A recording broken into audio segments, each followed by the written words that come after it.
सबको एक और बार अवसर दिया कि हम इस प्रकार सोमवार की इस शाम को एक और बार परमेश्वर के नाम पे जूम के माध्यम से इस प्रकार से जुड़ पाए। इसके लिए मैं परमेश्वर का धन्यवाद देता हूँ। द्वितीय बिलीवर्स असेंबली के सभी जिम्मेदार लोगों का धन्यवाद देता हूँ कि आप लोगों ने इस प्रकार से मुझे एक और अवसर दिया कि आपके साथ में इस प्रकार की संगति कर सकूं और परमेश्वर के वचन से बांट सकूं। भाई दीपू का, राजेंद्र भैया का और जॉर्ज जॉन अंकल का, सभी का मैं हृदय से धन्यवाद देता हूं और आप सबका आभारी हूं कि आप लोगों ने भी शाम के समय इस प्रकार से समय निकाल करके परमेश्वर का वचन सीखने के लिए अपनी इच्छा को जाहिर किया। और सिखाने वाला मैं नहीं परंतु परमेश्वर की आत्मा है। वही परमेश्वर की आत्मा मुझे और आपको इस बातों को सिखाए जो वो हमारे मसीही जीवन में और हमारे मसीही चाल चलन में हमसे करवाना चाह रही है। परमेश्वर की आत्मा के सम्मुख, पवित्र आत्मा के सम्मुख हमारा संपूर्ण जो समर्पण है वो परमेश्वर चाहता है। देखिए, हमारा, मेरा और आपका, जब हम मसीह के पीछे हो लिए हैं इसीलिए हम मसीही कहलाए जाते हैं।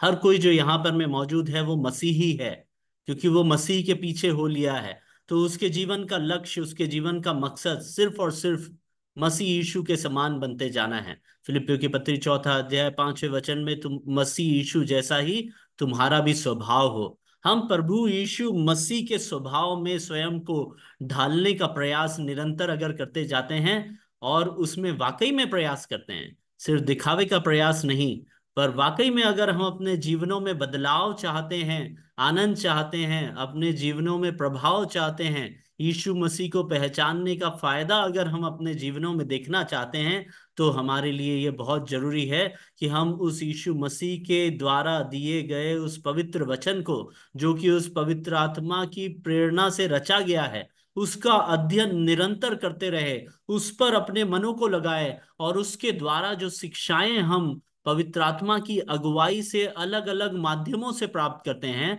उसे अपने जीवनों में हम प्रतिदिन अमल करने पाए। देखिए, जीवनों में अमल करने पाए, प्रतिदिन प्रति क्षण अगर हम उन आज्ञाओं को जो परमेश्वर की आत्मा हमें बार बार प्रकाशित करती है अलग अलग लोगों के माध्यम से, अगर उसे हम कर पाए, तो वाकई में हम उस मसीह को जानने का सही अनुभव कर पाएंगे।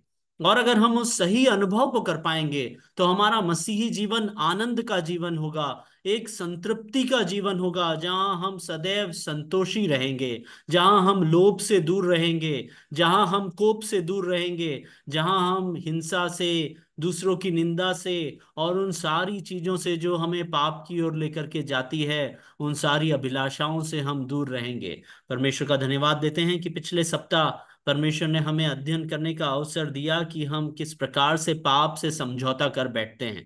मैं एक बार उसके इंट्रोडक्शन के भाग को दोबारा आपके स्मरण के लिए और मेरे खुद के स्मरण के लिए और एक और बार अपने आप को जांचने के लिए मैं बताना चाहूंगा कि हम पाप से इतना ज्यादा ग्रसित हैं। मेरे और आपके आजू बाजू चहु चहु और सारी जगहों पे पाप इतना व्याप्त है कि हम मसीह की महिमा को उस पाप के कारण खोने लगते हैं। और पाप इतना व्याप्त हो जाता है कि हम उस पाप को एकदम साधारण समझ लेते हैं। मैंने उदाहरण दिया था कि छोटे बच्चे जब अपने जीवन में कुछ और नहीं करते और जब उनके जीवन में पवित्रता ही होती है, वो अपना ही कार्य करते रहते हैं, सोना, दूध पीना, उसके बाद रोना और पॉटी करना, बस यही काम रह जाता है उन छोटे बच्चों का। और उसके बाद जैसे जैसे वो संसार में उनकी आंखें खुलने लगती हैं, कान खुलने लगते हैं, जिस प्रकार से वो संसार में लिप्त होने लगते हैं, धीरे धीरे पाप का प्रवेश होने लगता है। और मेरे और आपके जीवनों में हम जब अपने बच्चों के छोटे मोटे पापों को देखते हैं तो हम कहते हैं चलो झूठ ही तो बोला था, चलो लेट ही तो आया था, अच्छा इतना सा ही तो किया। तो इस प्रकार से हम लोगों ने अपने जीवनों में पाप से इतना समझौता कर लिया है कि हमने पाप को अलग अलग श्रेणी में बांट दिया है, छोटा पाप, बड़ा पाप और घृणित पाप। मैं और आपने कह लिया है, ये मान लिया है मसीही होने के बावजूद भी सांसारिक लोगों की तरह कि छोटे पाप तो करते रहना पड़ता है। देखो, संसार में रहना है, मैं बिजनेस में हूँ। मैं आप लोगों को एक और चीज स्पष्ट कर दूं कि मैं प्रभु की सेवकाई जो है, अपने काम में रह करके जो जितनी भी अवसर प्रभु हमें देता है वो करने का प्रयास मैं करता हूँ। मेरा खुद का व्यापार है, प्रभु का उसमें अनुग्रह है। और उसे करते हुए साथ में जहां कहीं भी अवसर मिलता है वहां मैं प्रभु की सेवा, जिस प्रकार से भी प्रभु अवसर देता है वैसे करता हूं। तो जब हम अपने व्यापार को करते हैं तो लोग अक्सर ये कह देते हैं व्यापार में थोड़ा बहुत झूठ बोले बगैर काम हो ही नहीं सकता। ऐसा कदापि नहीं है। परमेश्वर का वचन, परमेश्वर की आत्मा हमें कभी भी अपने जीवनों में, चाहे वो आपके जॉब में हो चाहे व्यापार में हो, जो लोग नौकरी में हैं उनमें बहुत से लोग यह कहते हैं कि भाई रिश्वत लिए बगैर तो नौकरी चल ही नहीं सकती, नहीं तो ऊपर वाला हमें निकाल देगा। ऐसे कई तरह के पाप हैं जो कि परमेश्वर के वचन में साबित हैं कि पाप हैं, पर हमने उनके साथ समझौता करके उन्हें साधारण चीज बना दिया है, हमारे जीवन का आवश्यक भाग बना दिया है। और हम इस प्रकार से यह मानने लग गए हैं कि इस तरह के पापों की क्षमा तो प्रभु मुझे कर ही देगा, मैं क्या करूं, इन पापों से मैं निकल ही नहीं पाता। इस प्रकार के समझौते से बचने के लिए ही परमेश्वर की आत्मा ने मुझे और आपको यह वचन दिया है जो हम पिछले सप्ताह पढ़े थे आकान के उदाहरण से, जो कि यहोशू की किताब उसके 6वें अध्याय और उसके 7वें अध्याय में से हमने अध्ययन किया था कि किस प्रकार से आकान ने अपने पाप को छुपाया और उसका पाप सारे इसराइलियों के लिए पाप गिना गया। उसके पाप का दंड सारे इसराइलियों पर पड़ा।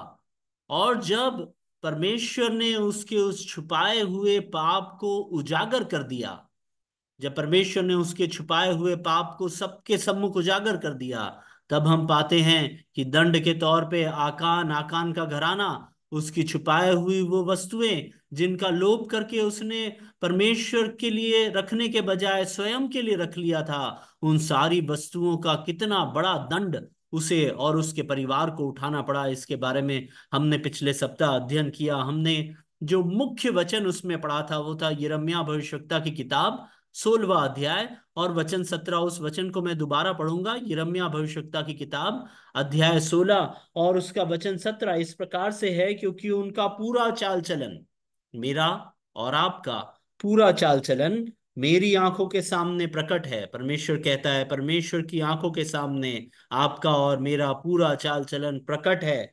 और वो उसके आगे कहता है कि वह मेरी दृष्टि से छुपा नहीं है। मैं और आप हो सकता है कि इस प्रकार से सोच लेते होंगे कि मैंने तो प्रभु से ये बात छुपा ली। हो सकता है कि आप सब इस बात को जानते हैं कि प्रभु से कोई बात छुपी नहीं है, कलीसिया से आपने छुपा ली, प्राचीनों से आपने छुपा ली, अपने परिवार से अपने पाप को छुपा लिया। पर परमेश्वर कहता है कि मेरी दृष्टि से वो नहीं छुपा है। हमें भय परिवार का, कलीसिया का, प्राचीन का नहीं, पर अपने परमेश्वर का मानना है, क्योंकि दंड देने वाला कौन है, न्याय करने वाला कौन है, वो है मेरा और आपका उद्धार करता परमेश्वर। और वो कहता है न उनका अधर्म मेरी आंखों से गुप्त है, इसीलिए मैं उनके अधर्म और पाप का दूना दंड दूंगा। देखिए हमारे अध्ययन का मुख्य वचन ही यह है कि अगर हम दूने दंड के योग्य होते जा रहे हैं क्या, हम परमेश्वर के पीछे इसीलिए हो लिए, प्रभु यीशु मसीह के विश्वास में इसीलिए आए कि स्वर्ग में प्रतिफल पाएंगे और हम प्रभु के साथ बैठेंगे, हम उसके समान हो जाएंगे। इस तरह के प्रतिफल के लिए मैं और आप प्रभु के पीछे हो लिए हैं। पर क्या स्वर्ग में जाने के बाद क्या हम वह प्रतिफल पाएंगे जिसकी आशा हमने लगा रखी है, या अपने छुपाए हुए पापों के कारण, अपने गुप्त पापों के कारण, अपने पाप के समझौता करने के कारण दो गुना दंड उससे पाने वाले हैं क्या? इस बात की गंभीरता को समझते हुए हम आज के अध्ययन को भी आगे बढ़ाते हैं। याकूब की पत्री उसका पहला अध्याय और उसका वचन 15, ये हमारे आज के अध्ययन का मुख्य वचन है। की वर्स जो है वो आज का यह है, याकूब की पत्री उसका पहला अध्याय और उसका वचन 15। फिर अभिलाषा गर्भवती होकर पाप को जनती है, और पाप बढ़ जाता तो मृत्यु को उत्पन्न करता है। देखिए ये बहुत ही गंभीर बात है, बहुत ही गंभीर बात है। हम इस तरह के वचनों को हम बहुत नादानी से, बहुत साधारण तौर से पढ़ करके उसे इग्नोर कर देते हैं, नजरअंदाज कर देते हैं। हम यह मान लेते हैं कि मैंने वो वचन पढ़ लिया, मैंने समझ लिया, ठीक है। पर ये वचन इस प्रकार के नहीं कि हम उन्हें पढ़ करके नजरअंदाज करें, पर ये वचन उस प्रकार के हैं जो हमारे जीवन में एक सीख का कारण बने। अगर दतिया ब्रदरन असेंबली आज ये जूम के माध्यम से इस प्रकार का अध्ययन कर रही है, और इतना सारी बातों को सुन करके समझने के बाद में अगर हम उन चीजों को नजरअंदाज करते हुए पाप में अपना जीवन बिताएंगे, तो इस तरह के अध्ययन का हमारे आत्मिक जीवन में किसी भी प्रकार का लाभ नहीं। जो भी अध्ययन वचन से हम कर रहे हैं, उसके द्वारा मेरा और आपका आत्मिक जीवन और भी प्रभु यीशु मसीह के ग्रहण योग्य होना चाहिए। मैं और आप अपने आप को और भी ग्रहण योग्य बलिदान करके प्रभु के चरणों में चढ़ाने पाए, इसी प्रार्थना के साथ हम इस अध्ययन को शुरू करें। यहाँ पर में याकूब लिखता है, अभिलाषा गर्भवती होकर पाप को जनती है।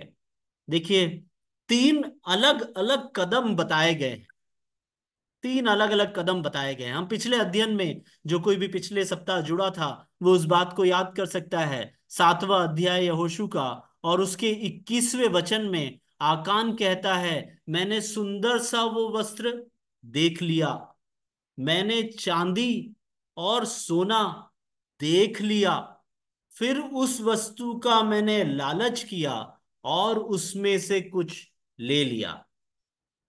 और उसी बात को यहां पर मैं याकूब की कहता है, ये एकदम से नहीं होता। मेरे और आपके जीवन में मैं आपको जो भी उदाहरण आज भी देने वाला हूं, उसमें अपने आप को हम रख के देखें। इस याकूब की पत्री पहले अध्याय 15वें वचन में भी हम अपने आप को रख के देखें, और किसी को नहीं।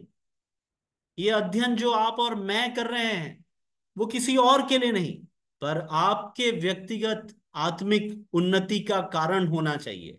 आपके व्यक्तिगत जीवन में पाप पर आप प्रभावशाली वार आज के इस अध्ययन के द्वारा करना चाहिए। मेरे और आपके जीवन में पाप पीछे की जगह चले जाना चाहिए। ये मेरे और आपके व्यक्तिगत आत्मिक, व्यक्तिगत मसीही जीवन के लिए बहुत ही आवश्यक है। यहां पर मैं याकूब कहता है, अभिलाषा गर्भवती होकर पाप को जन्म देती है। स्टेप बाय स्टेप होता है।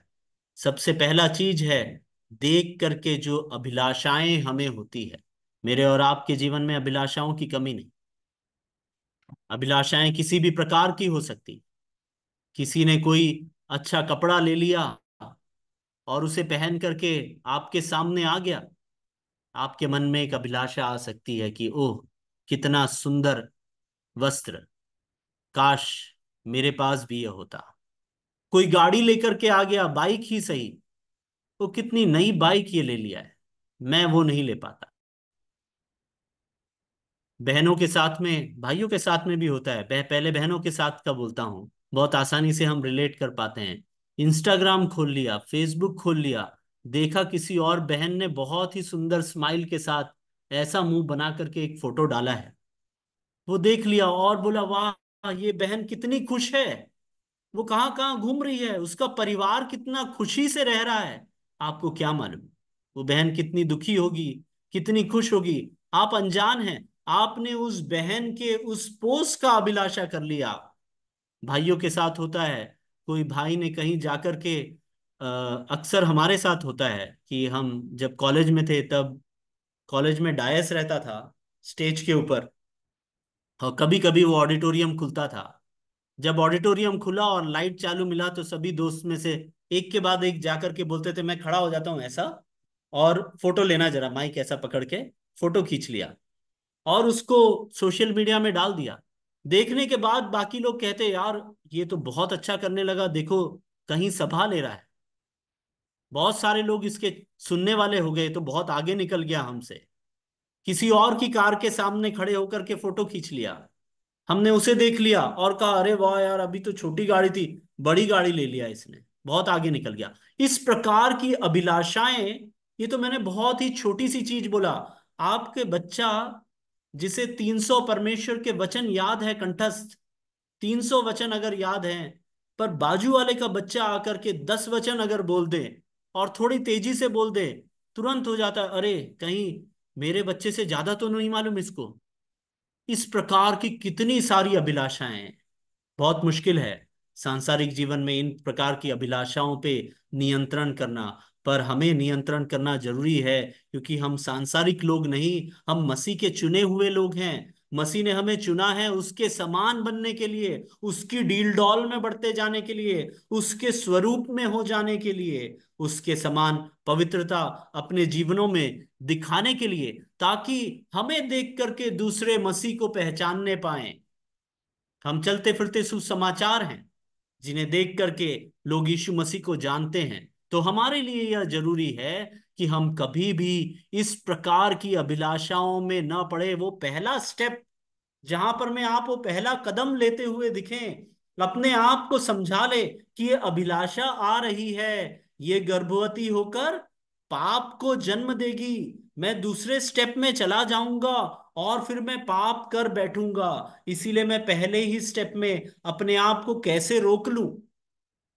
इस प्रकार का नियंत्रण परमेश्वर की और पवित्र आत्मा की सामर्थ के बगैर हम नहीं कर सकते। पर यह जरूरी है कि हम इस प्रकार का नियंत्रण अपने अपने जीवनों में जरूर लाएं।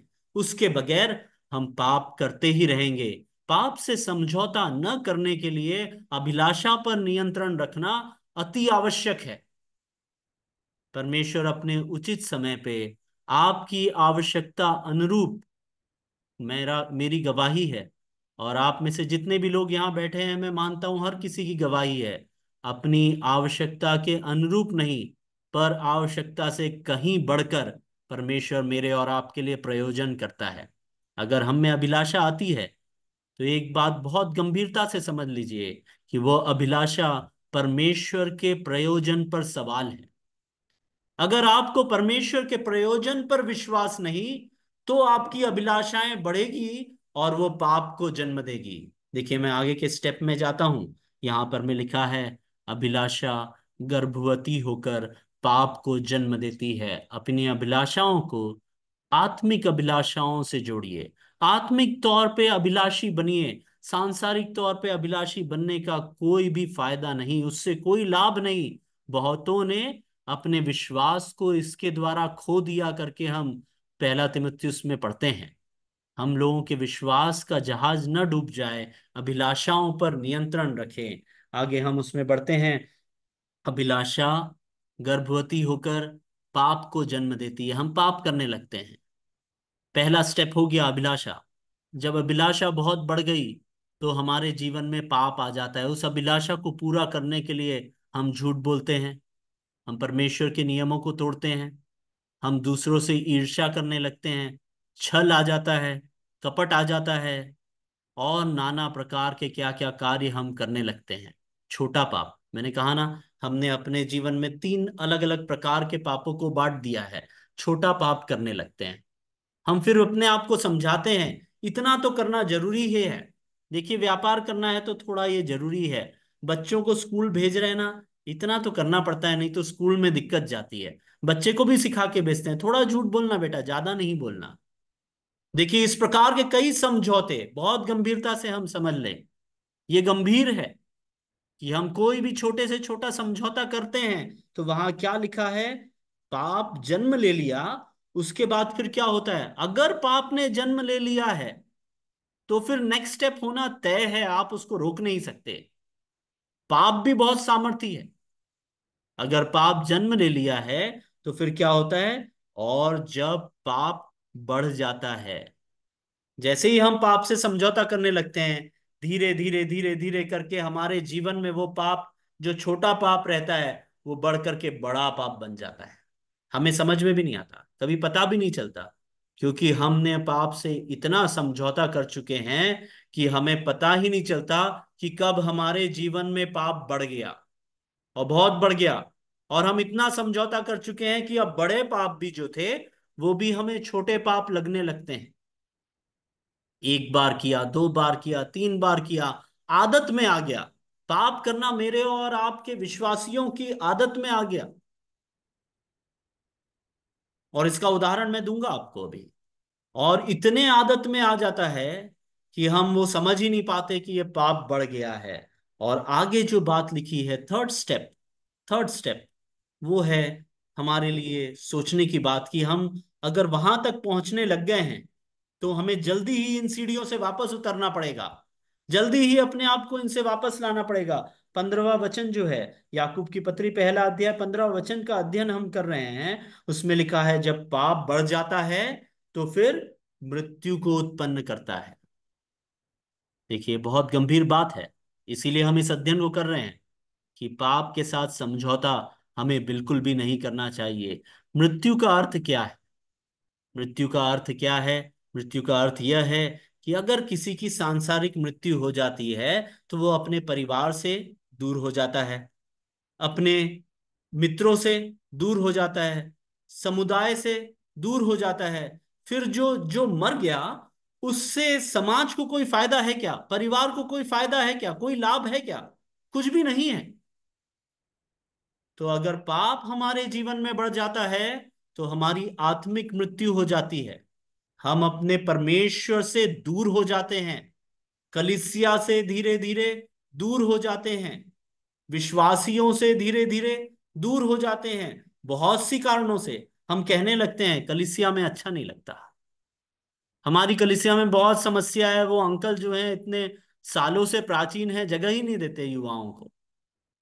वो अंकल जो है उन्हें गलत शिक्षा देते हैं, उनका बेटा तो वो शिक्षा को नहीं मानता, हमसे ही वो शिक्षा मनवाने को लगे रहते हैं। देखिए, इस प्रकार के जितने भी विचार मेरे और आपके हृदय में कलिसियाओं में आ रहे हैं, तो ध्यान रखिए, पाप बढ़ रहा है। और पाप बढ़ रहा है, और वो आपको इस प्रकार के विचार दे रहा है ताकि आप परमेश्वर से दूर चले जाएं। एक दिन आप निर्णय ले लेंगे कि मैं अब कलिसिया में नहीं जाता, मुझे वहां के विश्वासी सही विश्वासी नहीं लगते, उनका विश्वास सही नहीं है, उनका प्रार्थना का ढंग सही नहीं है, उनका आराधना करने का ढंग सही नहीं है, वो सही वचन नहीं बांटते हैं, वो हमें अवसर ही नहीं देते हैं, वो अपने बेटे को ज्यादा अवसर देते हैं, वो फलाने विश्वासी को ज्यादा अवसर देते हैं। इस प्रकार के कितने सारे विचार हमारी कलीसियाओं में हैं।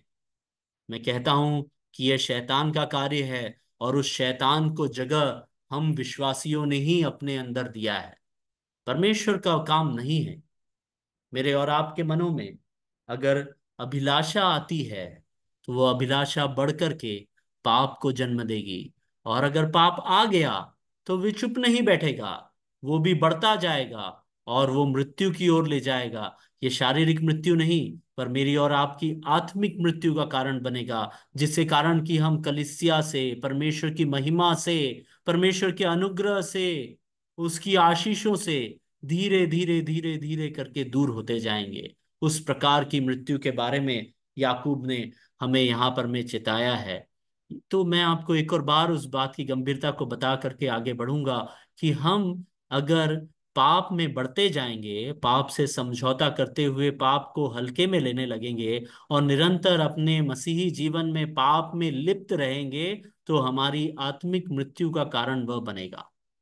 हम याकूब की पत्री से इस बात को पढ़ रहे थे। अब दाऊद के जीवन में इसी बात को देखते हैं। हम सबको यह भाग भी बहुत अच्छे से मालूम है, दूसरा शामुएल उसका 11वां अध्याय और 12वां अध्याय। इन दोनों भागों से हम इस बात का अध्ययन करेंगे कि किस प्रकार से पाप के द्वारा पवित्र परमेश्वर से हम दूर हो जाते हैं, और उस कारण से परमेश्वर की क्रोध का भाग, उसकी कोप का भाग हम बन जाते हैं। क्योंकि पाप जो है वो कभी भी छिपा नहीं रह सकता। वहां जाने के पहले हम पहला तिमुथियुस 5वां अध्याय 24 और 25 वचन पढ़ लें। पहला तिमुथियुस 5वां अध्याय 24 और 25वां वचन।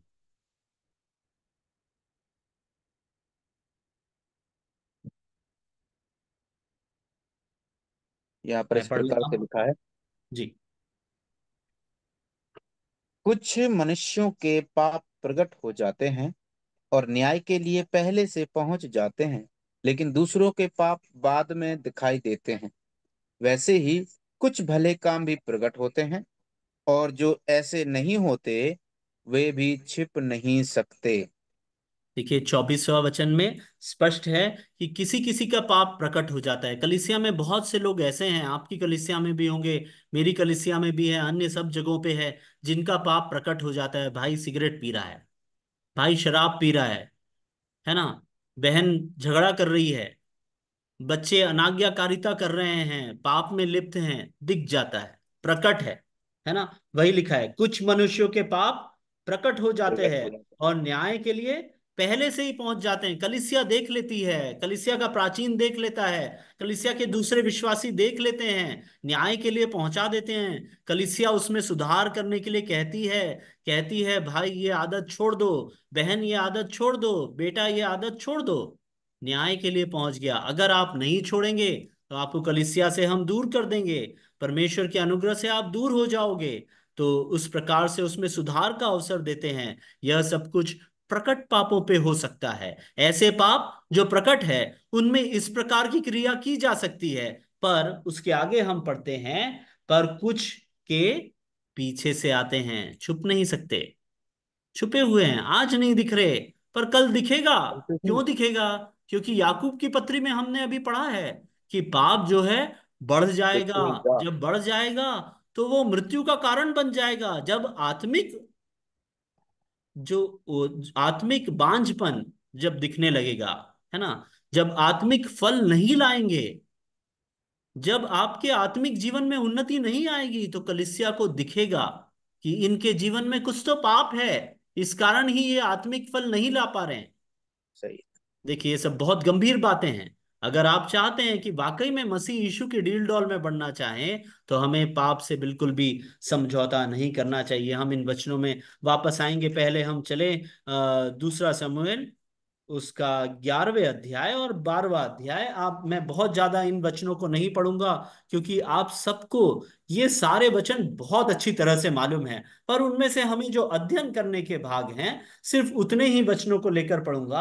आप अपने घर में खाली समय में जरूर इन अध्यायों को दोबारा पढ़ लें। सबके पढ़े हुए अध्याय हैं। 11वां जो अध्याय है, दूसरा सामुएल 11वां अध्याय, उसमें दाऊद पाप कर बैठता है। दाऊद के पाप के विषय में हम उसमें पढ़ते हैं। वो उरिया की पत्नी से व्यभिचार कर बैठता है। दाऊद परमेश्वर का चुना हुआ अभिषिक्त, जिसे परमेश्वर ने साउल के ऊपर चुन करके उसे सारे इस्राएल का अधिकार दिया, गोलियात को मारने का सामर्थ परमेश्वर ने उसे दिया। परमेश्वर का चुना हुआ अभिलाषा कर बैठा। अंग्रेजी में जो शब्द का इस्तेमाल किया गया है वो अभिलाषा से भी ज्यादा गहरा शब्द है, लस्ट।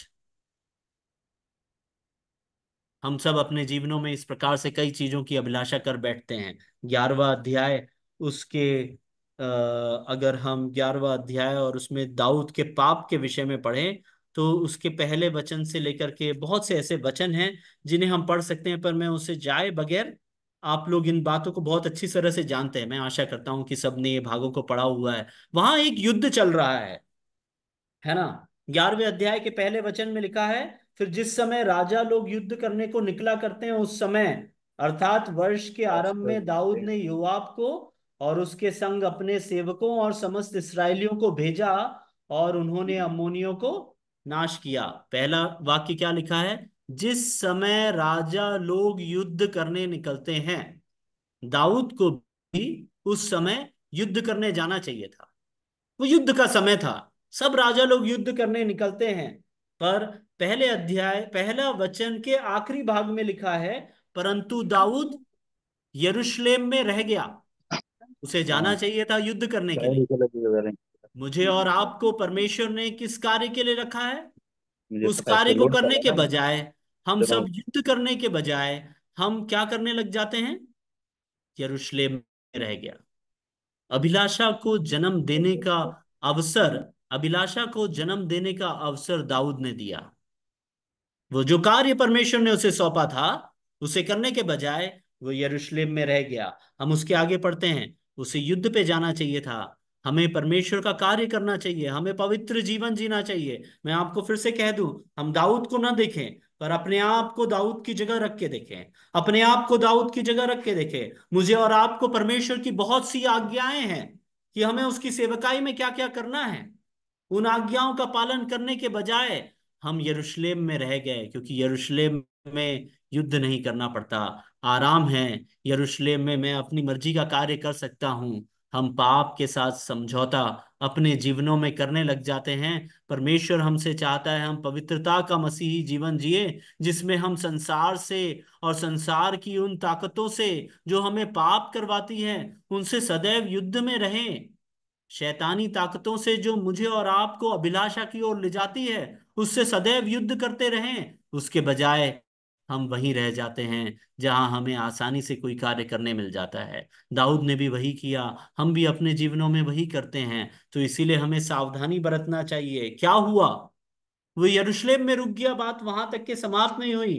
पर क्या हुआ? सांझ के समय, दूसरे वचन में लिखा है, सांझ के समय वो राजभवन की छत पर टहल रहा था, एक स्त्री को देखा और उसे अपने पास बुलवा लिया। 2 से लेकर के आगे तक के वचनों में, चौथे पांचवें वचनों तक के में उसके बारे में लिखा है कि दाऊद का पाप।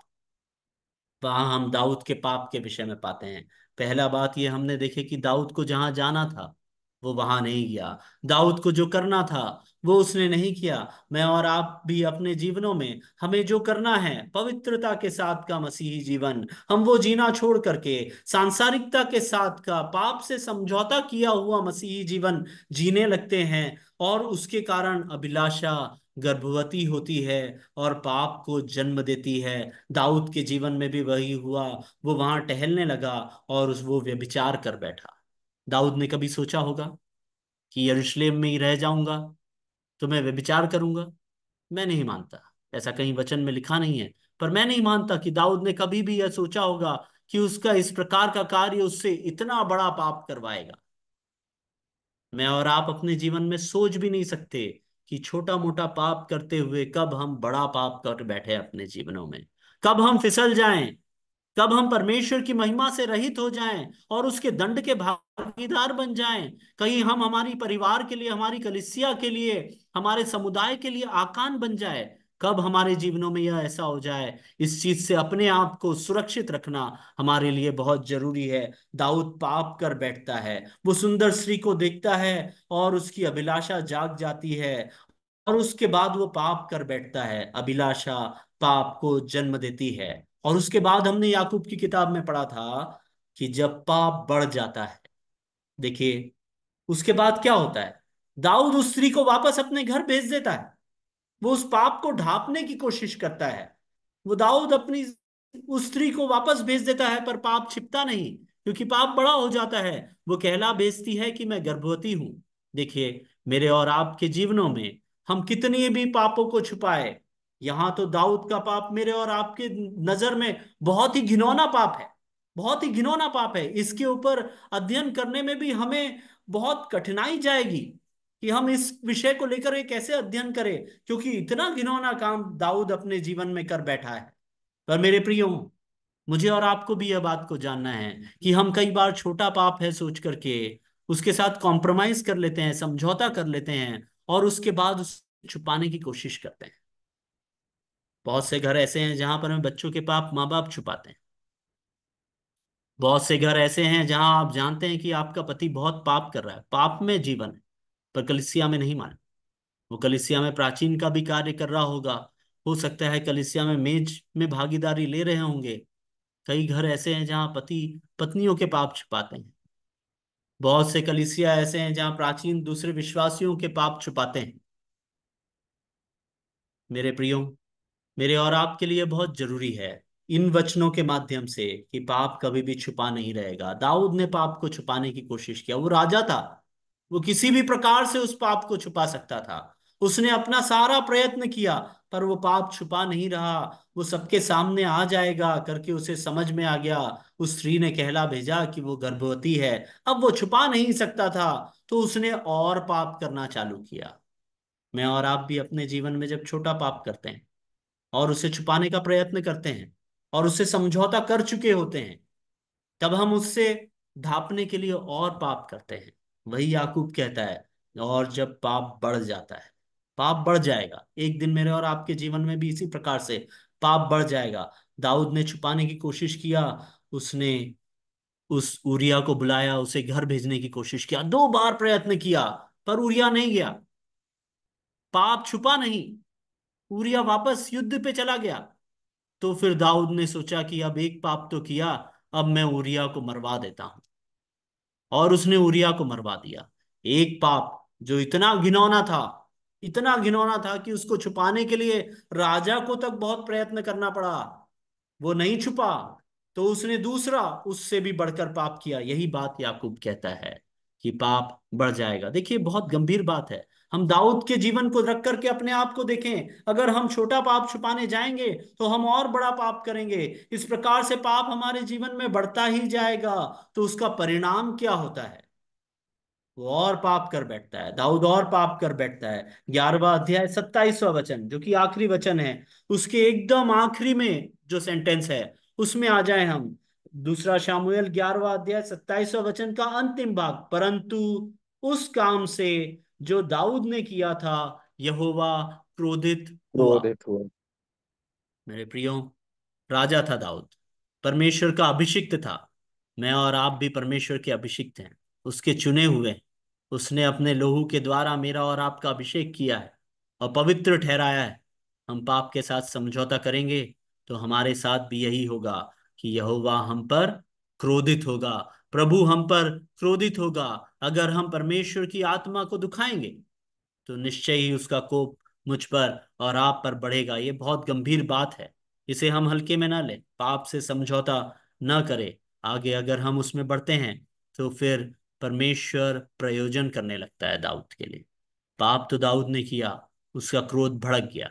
और उसके बाद क्या होता है? हम 12वें अध्याय के 1 से लेकर 4 तक के वचनों को अगर देखें तो नाथान नामक नबी, परमेश्वर का दास, परमेश्वर का चुना हुआ भविष्यवक्ता दाऊद के पास जाता है उसे उसके पाप का बोध कराने के लिए। मेरे और आपके जीवन में भी प्रियो यह है कि हम कई बार अपने पापों को छुपाने का प्रयास करते हैं और हमारे जीवनों में परमेश्वर अपने दासों को भेजता है। हो सकता है वो आपके ही घर में आपके बच्चे हों जो आपका पाप आपको बता देते हैं। हो सकता है आपके जीवन में आपकी पत्नी हो, या कलीसिया का कोई भाई या बहन हो, या कलीसिया के प्राचीन हो, या कोई और विश्वासी हो जो आपकी कलीसिया का है ही नहीं। परमेश्वर अलग अलग लोगों के माध्यम से बार बार आपको आपके पाप का बोध कराता है। नाथान नबी जाता है, 12वां अध्याय उसका 1 से लेकर 4 तक की एक कहानी दाऊद को बताता है, जिसके द्वारा वह सोचता है कि दाऊद अपने पाप को पहचानेगा। दाऊद को उसके पाप का बोध कराने का वो प्रयास करता है। पर क्या होता है? 7वें वचन को अगर हम उसके पढ़ें, 12वां अध्याय 7वां वचन, उसमें इस प्रकार से लिखा है, तब नातान ने दाऊद से कहा, तू ही वह मनुष्य है, इसराइल का परमेश्वर यहोवा तुझसे यह कहता है, तू ही वह मनुष्य है। क्या हुआ ऐसा कि 7वें वचन में जाकर के नाथान नबी को यह बताना पड़ा कि तू ही वह मनुष्य है? क्योंकि अगर आप उसके पहले के 5 और 6वें वचन को अगर पढ़ेंगे तो दाऊद को कोप आ जाता है और कहता है इस प्रकार का पाप कोई अगर किया है तो उसे मार प्राण दंड देना चाहिए, मृत्यु दंड देना चाहिए। देखिए पाप का बोध कराने के बावजूद भी दाऊद ने उस पाप से इतना समझौता कर लिया था कि वो ये मानने को ही तैयार नहीं था कि वह मनुष्य मैं ही हूं। मेरे प्रियो, मेरे और आपके जीवन में कई बार जब हम इस प्रकार के संदेशों को सुनते हैं तो हम सोचते हैं शायद उस भाई के लिए ये मैसेज है, शायद उस बहन के लिए ये मैसेज है। पर मैं आपको बताना चाहता हूं कि यह संदेश मेरे लिए है, यह संदेश आपके लिए है, व्यक्तिगत है। दाऊद को यह पता नहीं चला कि वो उसी के बारे में कह रहा था, क्योंकि उसने पाप से इतना गहरा संबंध बना लिया था। उसने समझा था मैंने सब छुपा दिया, किसी को पता ही नहीं चला। उरिया मर गया तो क्या हो गया, मैंने उसकी पत्नी को अपने घर में रखा है, मैंने उसे रानी बनाया है। वो अपने आप के जस्टिफिकेशन में, स्वयं को धर्मी ठहराने के कार्य में इतना लिप्त हो गया। मैं और आप भी वचन के जानने वाले होकर के कई बार पाप में काम करने के बाद भी अपने आप को धर्मी ठहराकर परमेश्वर की धार्मिकता से दूर हो जाते हैं। दाऊद भी उस प्रकार से अनजान बन गया, इतना अनजान बन गया कि उसका पाप जब उसके सामने खोल के रखा गया तब भी उस पाप को वो पहचान नहीं पाया। इतना उसने समझौता कर लिया कि उससे पाप की पहचान ही खत्म हो गई। मेरे प्रियो, ये बहुत बड़ी चेतावनी मेरे और आपके लिए। अगर हम मसीही जीवन जीना चाह रहे हैं और चाहते हैं कि परमेश्वर का अनुग्रह, परमेश्वर की धार्मिकता, परमेश्वर की शांति, उसका हर चीज मेरे अंदर वास करे, मैं उसका अनुभव कर पाऊं, तो मुझे पाप से बिल्कुल भी समझौता नहीं करना चाहिए। हम परमेश्वर की पहचान में बढ़ने के बजाय पाप की पहचान में बढ़ने लग गए हैं, तो हमें अपने आप को रोकना चाहिए, क्योंकि पाप बढ़ करके मृत्यु को जन्म देता है। देखिए, परमेश्वर वहां पर में अपनी आज्ञा को बताता है। 12वें अध्याय के 11 और 12 वचन में परमेश्वर अपना न्याय सुनाता है नातान नबी के द्वारा। मेरे और आपके लिए यह भी बहुत गंभीर विषय है, जिसे हमें बहुत ध्यान से देखना चाहिए। दूसरा शामुएल 12वां अध्याय उसका यहोवा यह 11वां। कहता है, सुन, मैं तेरे घर में से विपत्ति उठाकर तुझ पर डालूंगा, और तेरी पत्नियों को तेरे सामने लेकर दूसरे को दूंगा, और वह दिन दोपहरी में तेरी पत्नियों से कुकर्म करेगा। तूने तो वह काम छिपा कर किया, पर मैं यह काम सब इस्राएलियों के सामने दिन दोपहरी कराऊंगा। धन्यवाद भाई। देखिए, ये बहुत गंभीर बात है। यहाँ पर मैं दाऊद को उसके पाप का बोध हो गया। नाथान ने बता दिया कि तूने ही यह पाप किया है। परमेश्वर न्याय करने वाला परमेश्वर है, वह धार्मिकता से न्याय करता है। दाऊद को दंड दिया, दाऊद को मृत्यु दंड नहीं दिया, पर उसने क्या कहा? पाप करने वाला दाऊद, और दंड कौन पाएगा? दाऊद का घराना, दाऊद का परिवार, और सारे इसराइलियों को वो दिखेगा। दाऊद एक छोटा सा पाप छुपा रहा था, एक कुकर्म छुपा रहा था, एक कुकर्म दाऊद छुपा रहा था। और परमेश्वर दंड में क्या कहता है? कि तेरी सारी स्त्रियों को मैं सारे इसराइल के सामने उसे दे दूंगा, कुकर्म के लिए दे दूंगा। देखिए, हम अपना पाप को छोटा समझ करके कई बार उसे छुपाते हैं, और जब भी हम उसे छुपाएं तो ये वचन हमें याद दिलाए कि परमेश्वर जब न्याय करेगा तो इस पाप को सबके सामने ओपन करेगा, ये सबके सामने यह पाप खुल जाएगा, और उसका दंड सिर्फ मैं ही नहीं पर मेरा घराना भी पाएगा। दाऊद जिनसे सबसे अधिक प्रेम रखता था, शायद दाऊद को अगर दंड दे देता तो दाऊद उसे सह लेता, कहता कि मैंने पाप किया और परमेश्वर ने मुझे दंड दिया। पर परमेश्वर बहुत ही गंभीरता से पाप को लेता है, और उसने पाप का निराकरण क्या किया? जिनसे दाऊद सबसे अधिक प्रेम करता है, उन लोगों पर उसने उस दंड को दिया, ताकि दाऊद उस दंड के गंभीरता को समझ पाए। मेरे और आपके जीवन में भी अगर हम पाप करते हैं तो सिर्फ हम अपने आप पर नहीं, पर अपने परिवार पर, अपने घराने पर, अपनी कलीसिया पर, अपने समुदाय पर दंड लाते हैं। आकान के अध्ययन में भी हमने इस बात को किया, दाऊद के अध्ययन में भी हम इस बात को करते हैं। उसके बाद में दाऊद ने बहुत उसके लिए प्रायश्चित किया। पर अगर हम दूसरा सामुएल 6वां अध्याय 22वां वचन पढ़ेंगे तो वहां लिखते हैं, अबशालोम ने वही किया जो न्याय यहाँ प्रभु ने सुनाया था, जो न्याय यहाँ पर में नातान नबी के द्वारा परमेश्वर ने सुनाया था। उस न्याय को पूरा अबशालोम ने 6वें अध्याय उसके 22वें वचन में किया। जब दाऊद अपने राज्य को छोड़ करके भाग गया और अबशालोम राज्य में आया, तो उसकी सारी रखेलों के सामने, सारे इसराइल के सम्मुख उसने कुकर्म किया। परमेश्वर अगर कोई न्याय करता है तो उसे वो पूरा भी करता है, चाहे दाऊद उसका कितना भी प्रिय क्यों ना हो, उसका अभिषिक्त क्यों ना हो, उसके पाप का दंड जरूर परमेश्वर देता है। हमारे उद्धार प्राप्त करने तक के किए हुए सारे पापों का दंड मेरे और आपके बदले में प्रभु यीशु मसीह ने उठा लिया। काल्वरी क्रूस पर उसने कीलों से जड़कर हमारे खिलाफ जो लेखा लिखा हुआ था, जो भी दंड मेरे और आपके खिलाफ लिखा हुआ था, उसे सर्वदा के लिए दूर कर दिया। उन पापों का दंड हम नहीं पाएंगे। पर मैं और आप आज जो पाप से समझौता करके पाप किए जा रहे हैं, उन सब का दंड, उन सब का, सबके सम्मुख उजागर होना और उन सब का दंड मिलना हमें तय है। परमेश्वर अपने समय पे हमें उसका दंड देगा। इस बात के भय से और इस बात की गंभीरता से हम अपने जीवनों में आगे बढ़ें और पाप को अवसर देना कम करें। दाऊद ने क्या किया, उससे हमें सीख मिलती है। 13वें वचन को, अगर 13वां वचन और उसका पहला भाग अगर हम पढ़ेंगे तो दूसरा शामुएल 12 का 13 और उसके पहले भाग में दाऊद कहता है नातान से, मैंने यहोवा के विरुद्ध पाप किया है। दाऊद ने स्वीकार किया। मैं और आप अपने जीवनों में क्या अपने किए हुए पापों को स्वीकार करते हैं क्या? मैंने पिछले सप्ताह कहा था कि अपने दिन प्रतिदिन की प्रार्थना जो है, जो हमारी पारिवारिक प्रार्थना है, जहां पर में कि आप और आपका परिवार एक साथ बैठते हैं, कलीसिया नहीं लगती, आप बैठते हैं अपने पति के साथ, अपनी पत्नी के साथ, अपने बच्चों के साथ, क्या वहां पर में आप इस प्रकार से कह पाते हैं कि हे प्रभु, मैंने आज भी पाप किया है? रात को जब हम अपने आप को जांचें और प्रार्थना करें तो क्या उस पाप को स्वीकार कर पाते हैं? स्वीकार करने के बाद क्या उसमें हम सुधार ला पाते हैं क्या? ये बहुत जरूरी है। ये कोई कन्फेशन बॉक्स नहीं।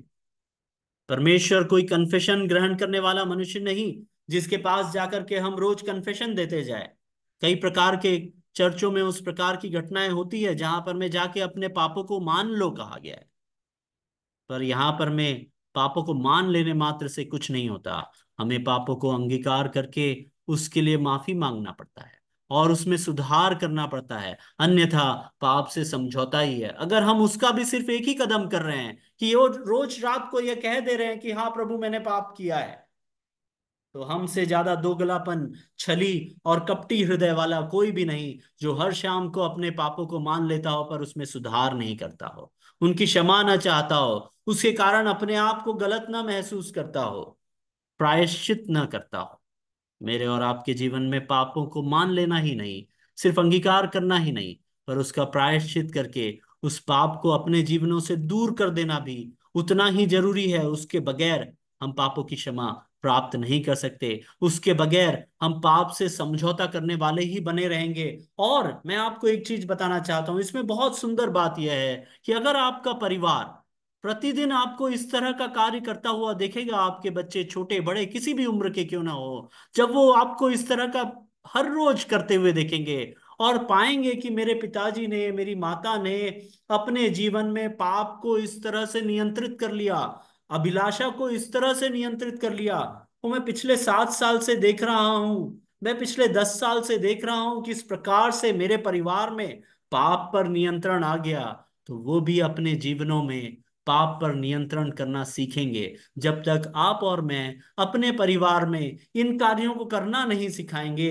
तो कलीसिया में कैसे सीख आएगी? हमारा परिवार जब सुधरेगा, जब हमारा परिवार पाप से लड़ेगा, जब हमारा परिवार अभिलाषा को नियंत्रित करने की कोशिश करेगा, तभी तो कलीसिया उस चीज को कर पाएगी, तभी तो समुदाय उस चीज को कर पाएगा, तभी तो मसीह की कलीसिया प्रज्वलित होकर के दूसरों के लिए एक आदर्श का कारण बनने पाएगी। हमें यह करने की क्षमता और सामर्थ परमेश्वर दे। हम अगर उसके 15वें वचन, 13वां वचन उसका आखिरी भाग और 14वें वचन को अगर देखेंगे तो परमेश्वर का उत्तर जो है, जो नाथान के द्वारा दाऊद को मिलता है, वो 13वां वचन उसके आखिरी भाग में लिखा है, यहोवा तेने तेरे पाप को दूर किया है, तू न मरेगा।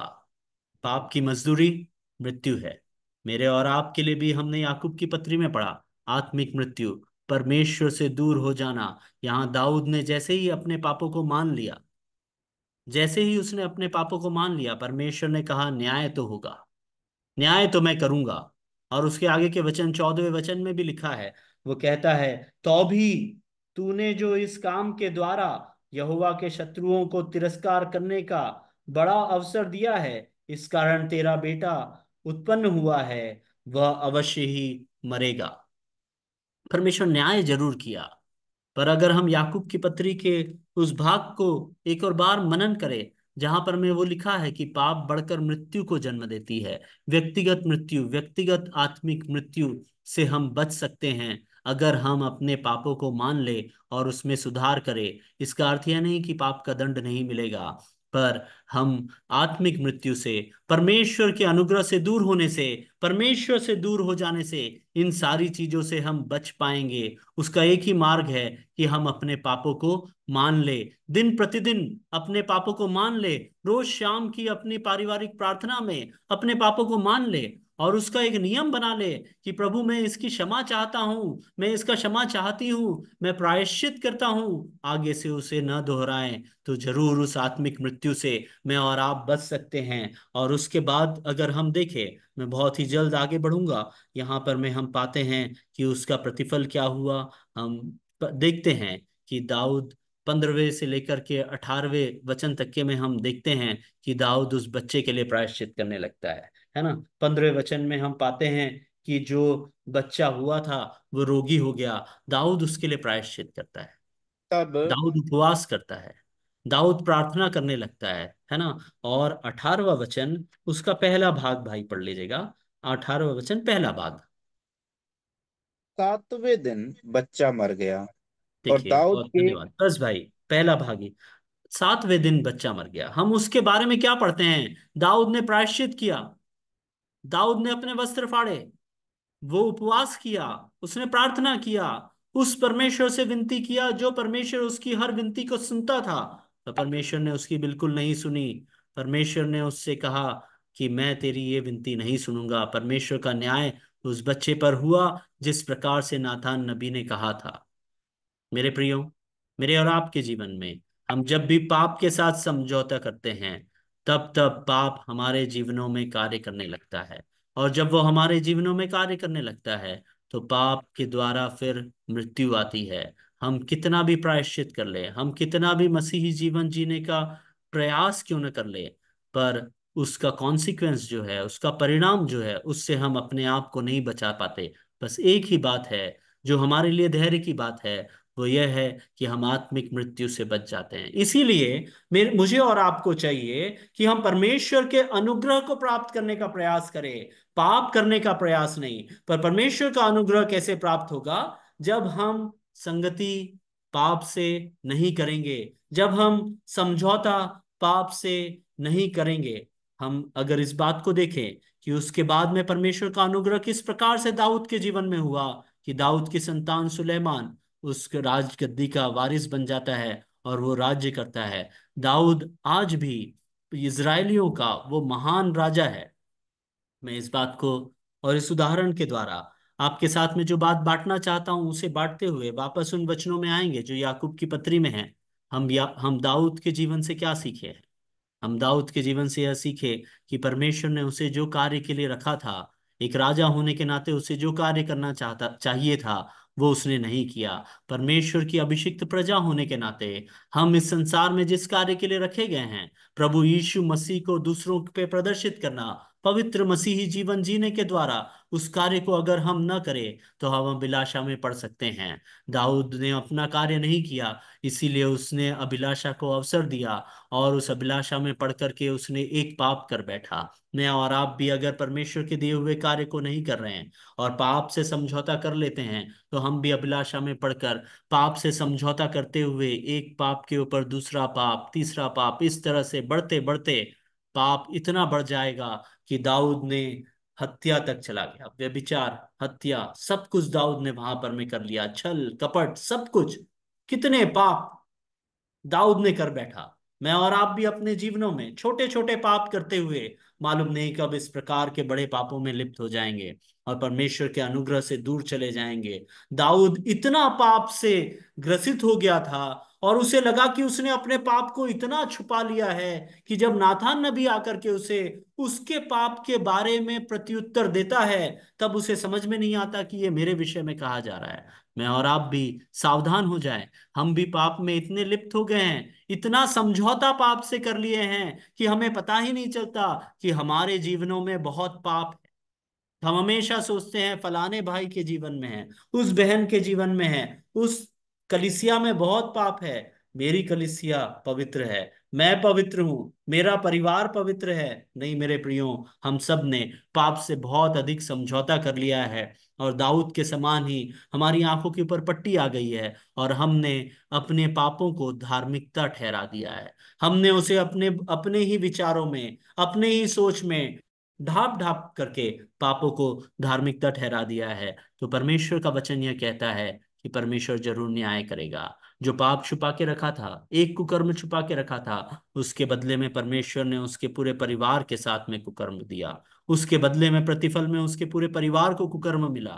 मेरे प्रियो, मेरे और आपके छोटे छोटे पाप मेरे परिवार के लिए, आपके परिवार के लिए, आपकी कलीसिया के लिए बहुत अधिक प्रतिफल का और इस प्रकार के परमेश्वर के कोप का और दंड का कारण बन सकते हैं। हमें उनसे बचना चाहिए। नीति वचन उसका 28वां अध्याय और उसका 13वां वचन पढ़िएगा भाई। नीति वचन 28वां अध्याय और उसका 13वां वचन, इसके साथ हम समाप्त करेंगे।